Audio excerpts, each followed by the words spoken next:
Ladies and gentlemen, can you believe it? New Nvidia GPUs are coming. I mean, there I was, getting all comfortable with the status quo, but no, it actually appears as if Nvidia is trying to be the nice guy and give us even more performance for less. Well, I'm sure shareholders and profits will have something to do with it too, but yes, it certainly looks as if we're about a month or so away from Nvidia's brand new super series of graphics cards, which will offer even higher frame rates at the same price point as before. Here is all the information that you need to know right after a short word from this video's sponsor. Deepcool's CH560 Digital has arrived, and this is a PC case with a difference. Not only do you get a stunning airflow orientated design, but you'll find a digital readout for both your GPU and your CPU, allowing you to monitor your temps and utilization at just a glance. Not only that, but thanks to the 4 included 140mm ARGB fans, you get fantastic airflow and good looks straight out the box. Available in both black or white, get yours today with the link down below.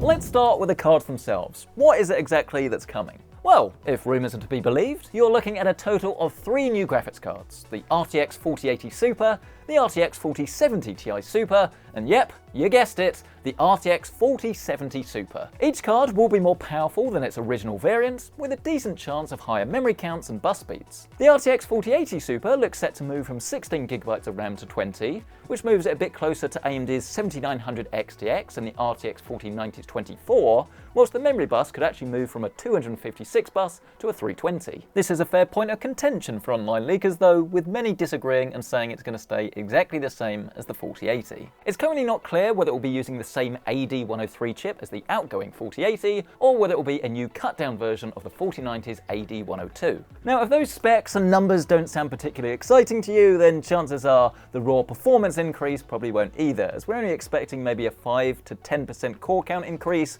which in turn should give you about the same in video games. But hey, it's certainly something. The RTX 4070 Ti Super, meanwhile, should be a pretty similar story. An increased count in CUDA cores for more performance, a potential step up from the AD104 GPU to the higher spec 103, and then importantly, a move from a mere 12GB of VRAM on a 192-bit bus to 16 on a 256. And I've got to admit that this is a pretty significant upgrade, because the 4070 Ti has always been a card I've really liked in terms of price to performance at the high end.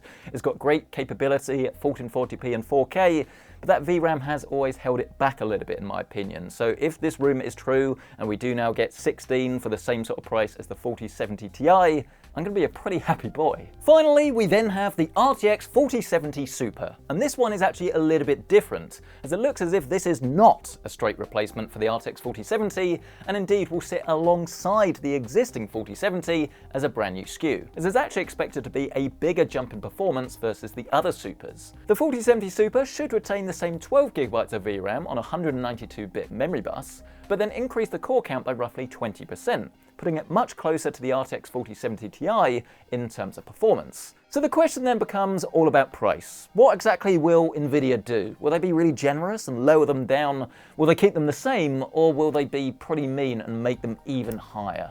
Not sure what that was. Maybe I'm saying hello in case you're no longer paying attention. Focus up! Well, to properly understand, we first need to look at why Nvidia is actually doing any of this in the first place, and typically there are 3 main factors at play. The biggest is almost certainly AMD. They've all but matched Nvidia's GPU lineup, with their cards now offering very similar raw performance, but with increased VRAM counts and significantly lower street prices. Nvidia has long since marketed their cards as superior thanks to better ray tracing capabilities and DLSS frame generation and super resolution, but especially for multiplayer games right now, you just can't argue with Team Red's value. Then of course there's the consumer demand to think about. I mean, these graphics cards aren't as new as they once were, and Nvidia definitely want to be seen to having the most shiny new graphics cards, as you'd be surprised how many people that aren't clued up about PC gaming will buy something in their price range that is newer, right? Even if it's not necessarily the best.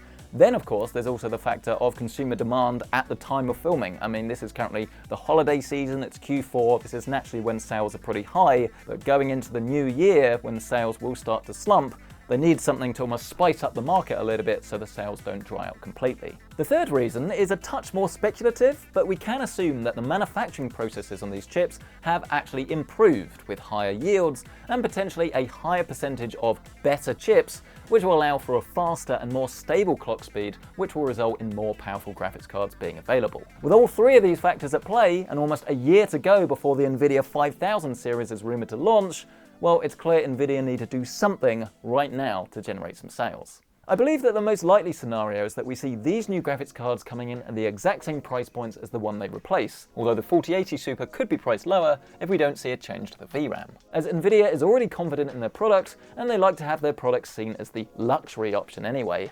The 4070 will of course work slightly differently, as it won't be a straight replacement, so I'd guess we're probably going to get somewhere in the region of a $75 or maybe $100 price drop, and then the 4070 Super will replace the 4070 at its current price, or maybe a slight increase of about $25 or $50. Assuming these quoted prices are correct, then overall I have to say I'm pretty pleased with the changes, and I think that they will really make a big difference to the value that's offered to PC gamers. The RTX 4080 Super is probably still a little bit too expensive versus the 7900 XTX, especially bear in mind you can buy this for about £900 or less at the time of filming, but the rest of the stack definitely looks to hold up very well indeed. Of course, AMD will likely respond in kind, perhaps by lowering the prices of their own GPUs, and then if this does happen, then PC gaming just got cheaper and better for everyone. And the cool news is that you're not going to have to wait long to find out all of the details about this too, as CES is just around the corner. Nvidia have already announced their event. Thank you so much for watching. I really hope it's been useful. Let me know your thoughts on the Supers down below. Absolutely smash the like button if you've enjoyed this video. Get yourself subscribed. And if you are interested on anything featured in this video, including everything in my current PC gaming setup, I'll leave my product affiliate links to everything linked down below. And while you're down there, why not check out Deepcool? Deepcool's LG series of liquid coolers is here, and it brings jaw-dropping visuals and powerhouse cooling to your gaming rig. Equipped with Deepcool's 4th generation water pump for optimized coolant flow, FK120 high-performance fans, and breathtaking RGB flare, what's not to love? They're available in both black or white, in 240 and 360ml flavours. Grab yours today with the link down below. Thank you so much for watching. We'll catch you in the next one.